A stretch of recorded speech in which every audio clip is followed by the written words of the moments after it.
Muy bien. Hace unos 4 domingos, más o menos, iniciamos hablando de las 7 iglesias del Apocalipsis. No sé si lo recuerdan. Sí.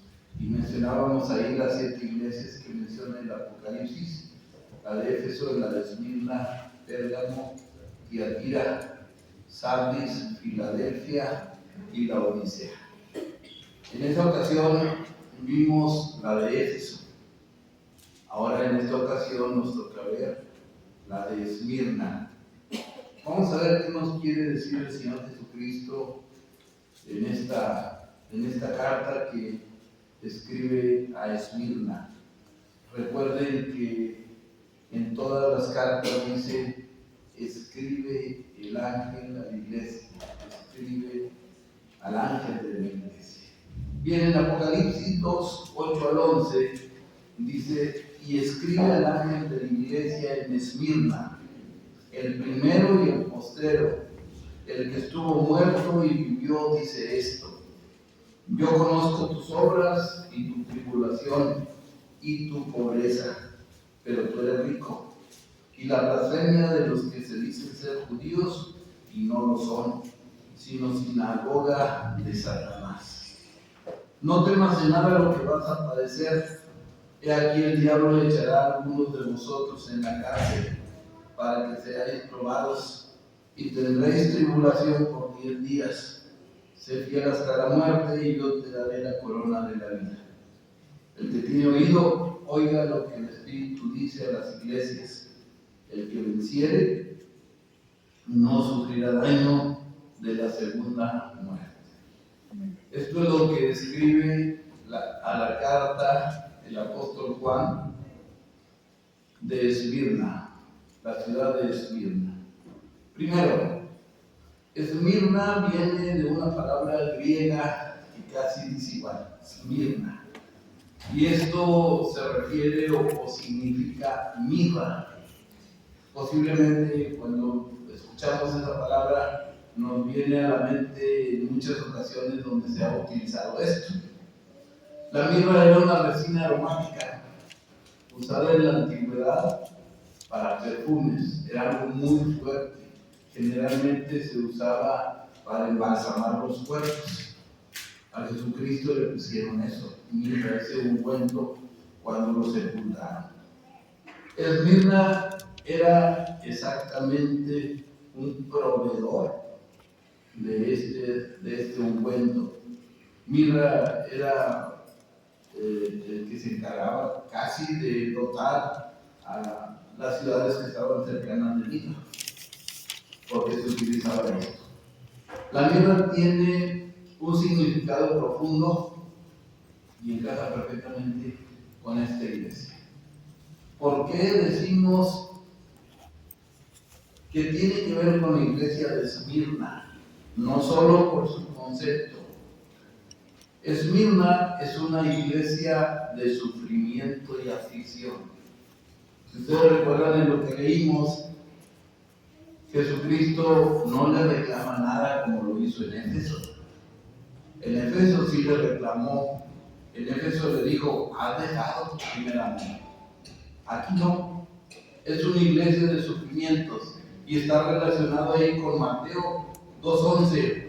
Dice: y al entrar en la casa vieron al niño con su madre María, y postrándose lo adoraron, y abriendo sus tesoros le ofrecieron presentes: oro, incienso y mirra. Aquí también está una parte donde se menciona que se agregó la mirra, porque la mirra era sufrimiento, significaba sufrimiento. Por eso oro era porque era el rey, porque había nacido el rey. Incienso porque era que íbamos a tener relación con él. Y mirra era el sufrimiento que iba a pasar. La mirra tiene un significado profundo y encaja perfectamente en la iglesia. Esto tiene que ver también con la muerte y el sacrificio. Esmirna es una iglesia que sufrió muchísimo y fue perseguida hasta la muerte. En esos tiempos, adorar en Esmirna era muy difícil.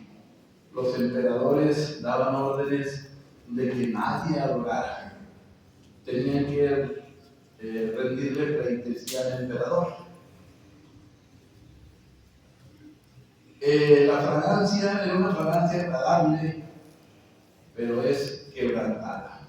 Esmirna nos enseña que el sufrimiento del justo produce fragancia agradable a Dios.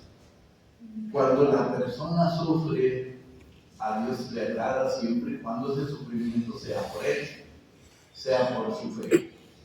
Esmirna también significa amargo o amargura, no solamente sufrimiento. El autor de esta carta es Jesucristo. Jesucristo es el que está dictándole a Juan lo que quiere que la iglesia sepa. Jesucristo es quien le reveló al apóstol Juan estas cosas que estamos estudiando. Estaba destinada a la iglesia de Esmirna. La ubicación de Esmirna está ahora en Turquía. Izmir, Turquía, ahí estaba esta iglesia. No sé si alcanzan a ver ahí, apreciarla.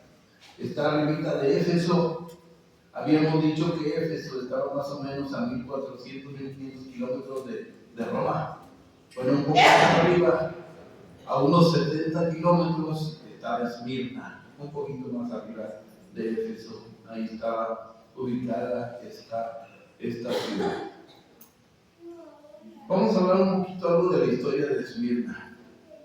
Esta era una ciudad muy rica, tenía mucho dinero. No sabemos por qué la iglesia no tenía. La iglesia era pobre. La principal actividad socioeconómica de Esmirna era el comercio. Casi todos eran comerciantes en esa ciudad. Era un puerto que atraía mucha gente. Era un puerto que, pues de ahí salían barcos a muchos lugares y pues mucha gente se movía en esa ciudad. Esmirna era una ciudad reconstruida por Alejandro Magno. Alejandro Magno era uno de los capitanes del ejército de Esmirna. Él la reconstruyó. Por eso se dice que había muchas cosas nuevas en esa ciudad en ese tiempo. Dice que era una sinagoga de Satanás, dice el Apocalipsis. ¿Por qué sinagoga de Satanás? Era una colonia de judíos hostiles. Era una colonia donde había judíos cristianos, vamos a decirlo así, que hostigaban a los demás. Había cristianos que los perseguían, que eran perseguidos por los mismos cristianos. Incluso a veces los delataban. A veces decían, esto no sirve al emperador. Se los llevaban, los mataban, los torturaban. Por eso Esmirna sufría mucho, por eso era esa carta. Estaba establecido un culto al emperador, era casi obligado, era hacer el culto al emperador. En ese lugar se tenía que adorar al emperador. Incluso cuando se iba a comprar algo, se iba a vender algo, tenían que hacerle, como le hacen los japoneses, un ademán, una ropa, sí. Tenían que hacerle un tipo de culto al emperador. Todos estaban obligados a hacer eso, todos. Por eso los cristianos no salían de ese lugar, porque ellos no lo hacían. Y si no lo hacían, los perseguían. Y había personas, les digo, que ahí mismo, en la misma congregación, decían, este no hace eso. Se los llevaban, ¿verdad? Ellos mismos los delataban. Tenían un templo dedicado a la diosa Roma. Había una diosa ahí, que así se llamaba, la diosa Roma, y tenían también que rendirle pleitesía, tenían también que adorarla. Si los cristianos no adoraban, perdían sus vidas, perdían sus posesiones, perdían sus trabajos, y los consideraban herejes, ¿verdad? Si ellos no adoraban ni al emperador ni a la diosa Roma, pues ellos les quitaban todo lo que tenían. Posiblemente por eso la congregación era muy pobre, materialmente hablando era muy pobre, porque eran cristianos que huían de todos, la pensaban para poder tener algo, porque se los iban a quitar. Jesús se presenta como el primero y el postrero, el que estuvo muerto y vivió.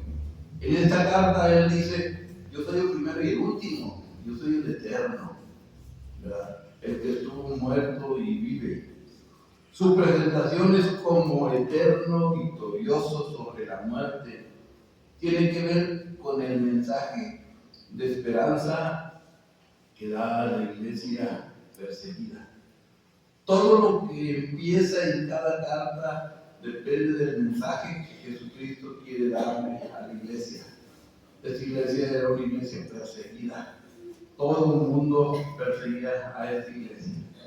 Jesús tiene conocimiento de su sufrimiento. Ahí en el verso 9 dice: yo conozco tus obras, yo conozco lo que tú haces, pero también conozco que sufres, que tienes tribulación, que eres muy pobre materialmente. Dice: pero eres rico, eres rica espiritualmente. Eso le dice el Señor Jesús. Tribulación. ¿Qué es esto de tribulación? Es aflicción constante. Siempre estaban sufriendo por alguna razón. Por eso dice: conozco tu tribulación, conozco que estás atormentada, que te persiguen,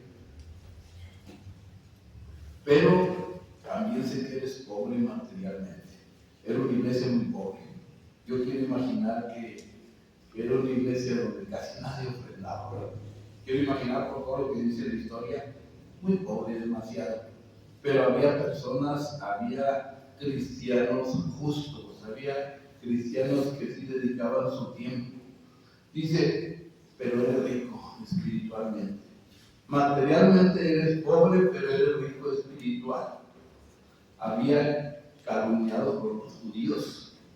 Imagínense, yo quiero pensar en esa iglesia, cristianos que hablaban de los mismos cristianos, cristianos que los atormentaban a los mismos cristianos, que los calumniaban, porque así era esa iglesia.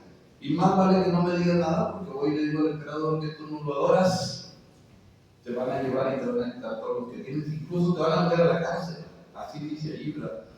Dice: la blasfemia de los que dicen ser judíos y no lo son, sino sinagoga de Satanás. Imagínense qué nos diría a nosotros: la blasfemia de los que se dicen ser cristianos y no lo son.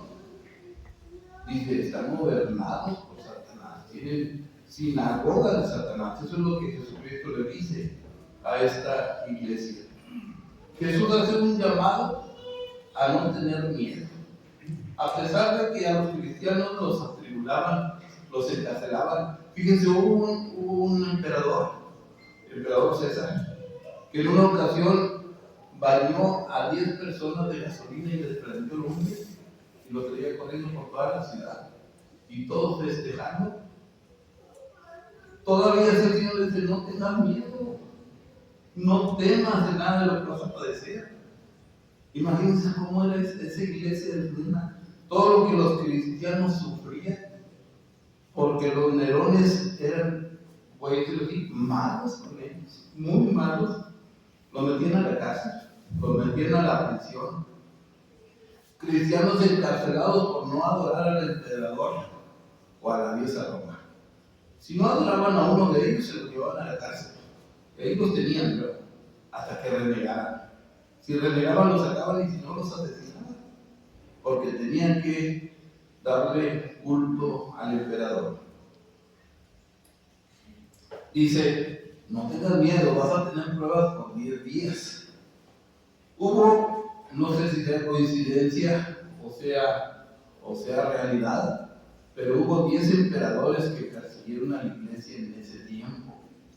Nosotros, cuando leemos esto y decimos: tendrás tribulación por 10 días, siempre hablamos de un periodo corto de tiempo. Y en realidad así es. Cuando uno llega a ser cristiano, sufre por un tiempo. Sufre por no voy a decir 10 días, pero por un tiempo corto sí. Hasta que los familiares se acostumbran, hasta que los vecinos, hasta que los compañeros de trabajo se acostumbran que uno es cristiano. pero por lo pronto sufre. Pero en Esmirna hubo 10 emperadores consecutivos que persiguieron a los cristianos de Esmirna. 10 emperadores. Todos pensaban en hacerles daño, en lastimarlos. Por eso dice el Señor: yo conozco tu tribulación. Imagínate, yo conozco que te van a asesinar, pero no temas, no temas, dice el Señor, ¿verdad? No temas en nada lo que va a suceder, lo que vas a padecer. Algunos morían por su fe, algunos morían porque eran cristianos auténticos. Los peores castigados que ustedes pueden imaginar, los peores castigos, los arrastraban, los vestían de ovejas y los llevaban para ser devorados por los demonios. Les arrancaban sus miembros. Les hacían muchísimas cosas, muchas cosas. Y todavía así los cristianos seguían en esa iglesia. A esta carta se le atribuye una parábola. A esta carta se le atribuye la parábola del trigo y la cizaña. Quizás ustedes van a preguntar por qué. Pero vamos a ver un poquito de esto. En Mateo 13, 24, 26 dice: le refirió otra parábola diciendo: el reino de los cielos es semejante a un hombre que sembró buena semilla en su campo. Pero mientras dormían los hombres, vino su enemigo y sembró cizaña entre el trigo y se fue. Y cuando salió la hierba y dio fruto, entonces aparece también la cizaña. Fíjense lo que dice allá hasta el verso 38 y 39, ahí nos da los significados, que yo no los inventé, ¿verdad? Ahorita vamos a ver ese verso. Dice: un hombre sembró, dice, es semejante a un hombre, ese hombre es Jesucristo. Y luego dice: buena semilla, la buena semilla son los hijos del reino. Y luego viene ahí el campo es el mundo. Después viene enemigo, el enemigo es el diablo, es Satanás. Y luego viene la cizaña los hijos del malo. Eso es lo que dice esa parábola. Y en la iglesia de Esmirna eso había hijos del reino, había hijos del malo. Satanás estaba atacando muy fuerte a los que se decían ser cristianos. Por eso dice eso en Esmirna. En el verso 30 dice: dejad crecer juntamente lo uno con lo otro, porque si ustedes recuerdan, le preguntan a Jesús: el trigo y la cizaña, ¿quieres que lo cortemos? ¿Verdad? ¿Lo cortamos? Dice Jesús: no, déjalos que crezcan uno y otro hasta la siega. Y el tiempo de la siega, yo diré a los segadores: recoger primero la cizaña y atarla en manojos para quemarla, para recoger el trigo en mi granero. Aquí en el verso 39 dice: la siega. La siega se refiere al fin del mundo, al fin del siglo, dice la Biblia. Los segadores, a los ángeles, voy a mandar a los ángeles. Y luego dice: para que quemen, para que hagan manojos y quemen la cizaña. Ahí dice en el 38 así: el campo es el mundo, la buena semilla son los hijos del reino, y las cizañas son los hijos del malo. El enemigo que la sembró es el diablo, la siega es el fin del siglo, y los segadores son los ángeles. Ahí están el 38 y el 39. Eso es los conceptos, los significados que da de esta parábola. Pero ¿por qué, hermanos? ¿Por qué esta parábola? Miren, el trigo más o menos es así. A lo mejor los que son hermanos de campo y eso lo conocen mejor que yo. Yo tuve que investigar, ¿verdad? Más o menos esas son espigas de trigo. Esas son espigas de cizaña. Si se fijan, y yo le hice un poquito más grande, se parece mucho. Más que la espiga del trigo es muy grande, ¿sí? Y la cizaña es más chica. Si yo la junto las dos, imagínense, ahí como que no se aprecia, ¿verdad? ¿Cuál es trigo y cuál es cizaña? No se aprecia, se confunde. Por eso el Señor les dice, no la cortes, porque no sabes cuál es uno y cuál es el otro. Ni sabes cuál es el trigo, ni sabes cuál es la cizaña, no lo cortes, así déjalo. Bien, a mí me llama mucho la atención esto. Vamos a ver algunas diferencias entre los dos. Entre el trigo y la cizaña. Hay diferencias muy marcadas.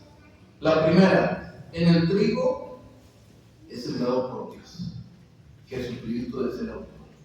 La cizaña la siembra Satanás. Es sembrada por Satanás. El trigo, al crecer, su espiga se llena de granos, muchísimos. La cizaña, su espiga, son granos pequeños y negros, muy negros. Es muy diferente. El trigo, su grano es bueno y nutritivo. El grano es para comerse. El grano es para alimentarse. En la cizaña, el grano es venenoso. Si alguien prueba una semilla de cizaña por error, es venenoso. Puede llegar hasta morir la persona porque es veneno. Es veneno. El trigo, al madurar, la espiga se inclina. Cuando la espiga está llena de granos, tiende a irse hacia abajo. Esto es señal de humildad.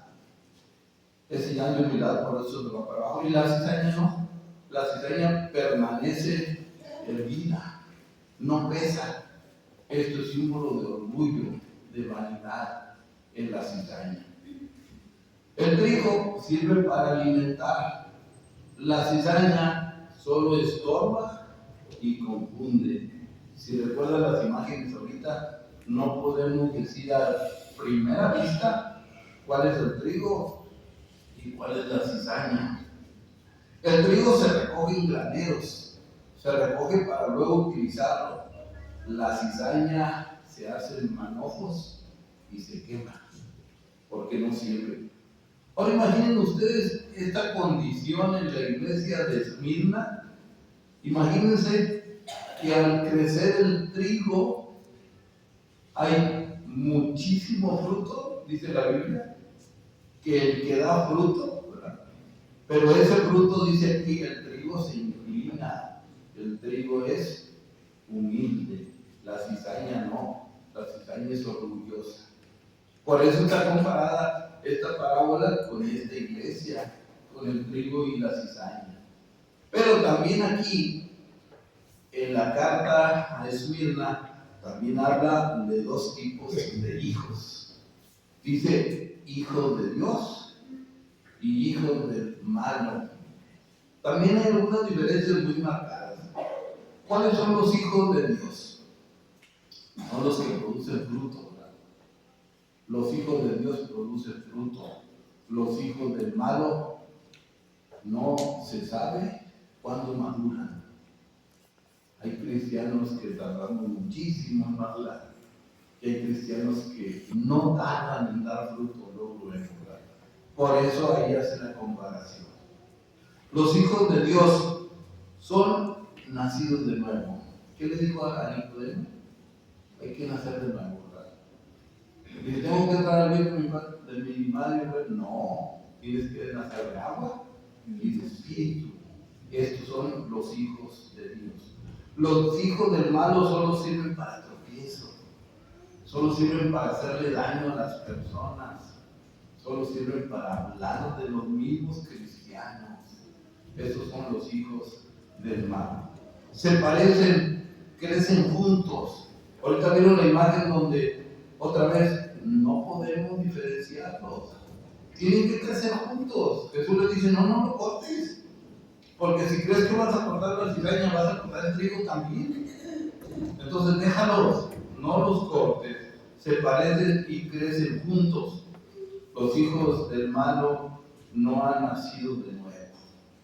No han nacido del agua, del espíritu, solo de nombre. Los hijos de Dios son los justos que resplandecen, son los justos que brillan, son las personas que se ven, que son realmente hijos de Dios. Los hijos del malo se parecen mucho al justo. Se parecen mucho al justo. Nada más. Los hijos de Dios deben ser para edificación, deben ser para enseñar, deben ser para bendición de los demás. Los hijos del malo solo son veneno o tienen veneno en su corazón. Están inyectando veneno de su corazón. Dice la Biblia, de la abundancia del corazón habla la boca. Si en el corazón, que es mente, corazón y mente en la Biblia son sinónimos.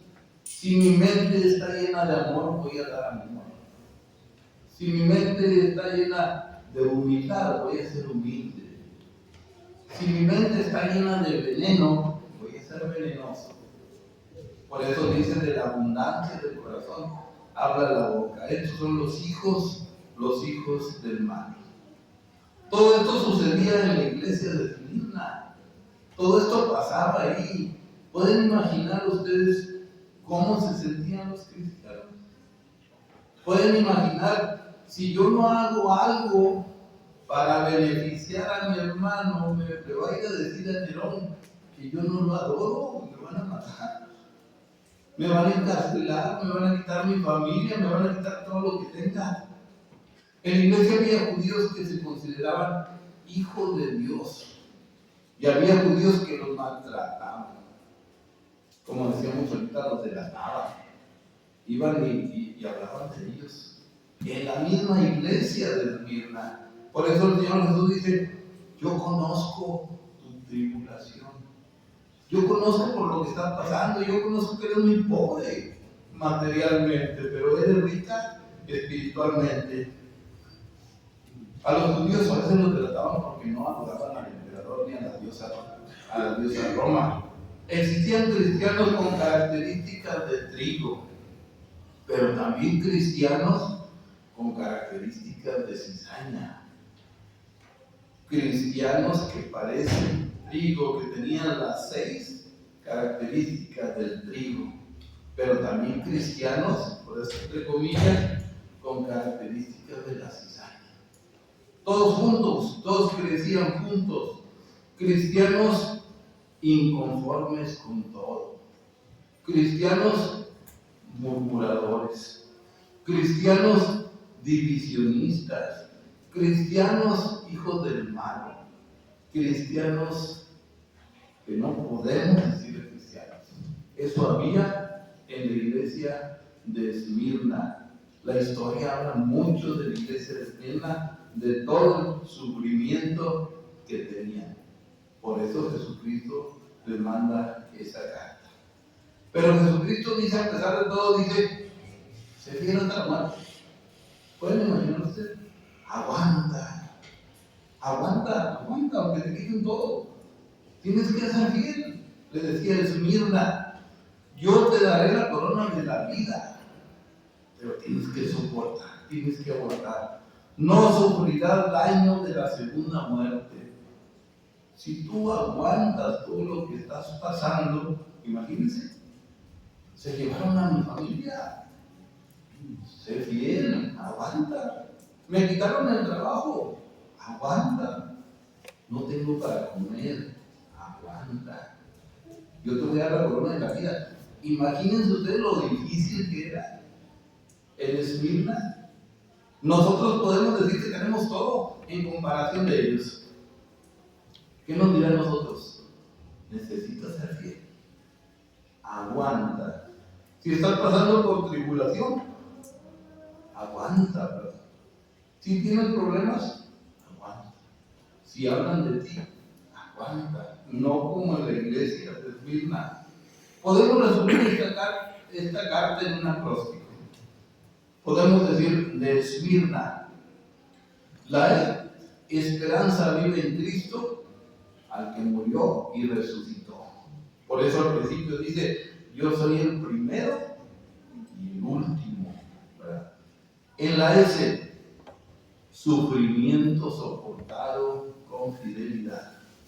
Sufrían mucho, muchísimo los cristianos, sin embargo eran fieles.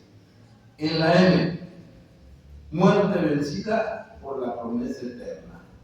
Dice, aunque mueras, sé fiel hasta la muerte. En la iglesia pobre en lo material, pero rica para Dios, rica en lo espiritual. En la recompensa segura, la corona de la vida. Porque cualquiera que sufría que el Señor le dice, era para recibir la corona de la vida. En la N dice, no temas, la prueba es por un tiempo limitado. Dice, y por 10 días. Tienes que aguantar. Y en la A, aprobada por Cristo sin reproche alguno. A Esmirna no le reprocha nada. Nada como a Éfeso. A Éfeso sí le dijo, has dejado tu primer amor. A Esmirna no. A Esmirna la aceptó tal y como era y le reconoció que sufría, ¿verdad? Lecciones para la iglesia de hoy. ¿Qué nos enseña Esmirna a nosotros? ¿Qué nos quiere decir? La fidelidad a Cristo no garantiza comodidad, pero sí victoria eterna. ¿Qué quiere decir aquí? No porque soy fiel voy a ser más rico. No porque soy fiel voy a tener todo. No porque sirvo a Dios voy a tener todo lo que me falta. No, pero sí voy a tener una victoria eterna. Es lo que dice aquí y es lo que pasaba en la iglesia de Esmirna. Número 2. Dios valora la fe más que la prosperidad material. Si una persona es muy rica y no es hijo de Dios, de nada sirve, ¿verdad? De nada. Por eso decía, aguanta, aunque sufras, aunque seas pobre, aguanta. No porque seas rico material vas a ser mejor, no. 3. El sufrimiento tiene límite, la recompensa es eterna. El sufrimiento es de aquí a aquí, nada más. Pero la recompensa es siempre, la recompensa es siempre. Entonces por eso es una lección que tenemos que aprender. Si sufres, va a ser por un tiempo corto, pero la recompensa la vas a tener para siempre. Y 4, no temas a la muerte cuando Cristo es tu vida. No temas a la muerte, pero sí tenemos miedo. Sí tenemos miedo. Imagínense ustedes la iglesia de Esmirna. Imagínense. Nosotros tenemos miedo. No nos queremos morir. Imagínense cómo estaba la iglesia de Esmirna. La iglesia en Esmirna fue pobre ante el mundo, pero rica ante Dios. Por eso le digo, reconozco tu pobreza, pero es rica. Aguanta, sé fiel. ¿Sabían ustedes que a cada carta de las 7 iglesias representan 7 tipos de cristianos? ¿Sabían ustedes que las 7 iglesias habla de 7 tipos de personas que sirven a Dios? ¿Sabían eso? En Éfeso era el cristiano sin su primer amor. Dice, Dios, Jesucristo le reclama. Tengo una cosa contra ti, que ya perdiste tu primer amor, ya no lo tienes. Eso le dijo a Éfeso. ¿Qué le dice a Esmirna? Esmirna es un cristiano sufrido. Es un cristiano de sufrimiento. Es un cristiano que a pesar de eso sirve a Dios. A pesar de eso es fiel. A pesar de que sufra, de que lo ataquen, sirve a Dios. ¿Verdad? Los demás quedan pendientes. Igual y después doy el final de la película y no tiene caso, ¿verdad? Porque tiene perra después. Muy bien. Aquí hay 2 tipos de cristianos. En Éfeso dijimos ahorita, el cristiano, ¿qué dijimos? Por eso decía allí, porque tengo contra ti que has dejado tu primer amor, así le dijo, ¿verdad? Y en Esmirna le dice, yo conozco tus obras y tu tribulación y tu pobreza, pero tú eres rico. Tú eres un cristiano sufrido. Por eso eres rico, porque sufres. Hermanos, ¿creen ustedes que en nuestra congregación hay este tipo de cristianos? ¿Sí? Llevamos dos. Bien, Dios les bendiga. Amén.